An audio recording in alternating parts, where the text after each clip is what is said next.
two antique planes collided and crashed during an air display approximately 10 miles from downtown Dallas. Emergency workers hurried to attend to the disaster site, but the death toll and injuries are yet unclear. On Saturday about 1:25 p.m., a Boeing B-17 Flying Fortress and a Bell P-63 Kingcobra collided and crashed during the Wings Over Dallas exhibition, the Federal Aviation Administration (FAA) announced. The airshow took held at Dallas Executive Airport, where spectators watched in terror as the two planes crashed.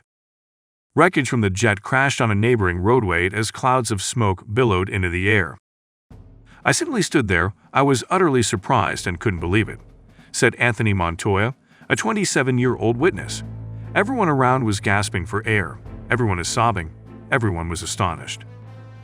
As you have seen by now, we experienced an unwelcome tragedy in our city today during the airshow.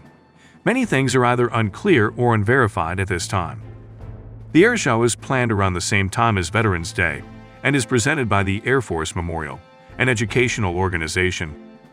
At this moment, we have no knowledge on the condition of the flight crew, while emergency response deals with the accident. Lee Block, a spokeswoman for the Warning Air Force, said in a statement, but added that she thought 5 crew members were aboard the B-17 and 1 passenger.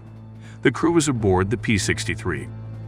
According to various sources, the FAA and the National Transportation Safety Board will initiate an inquiry into Saturday's tragedy.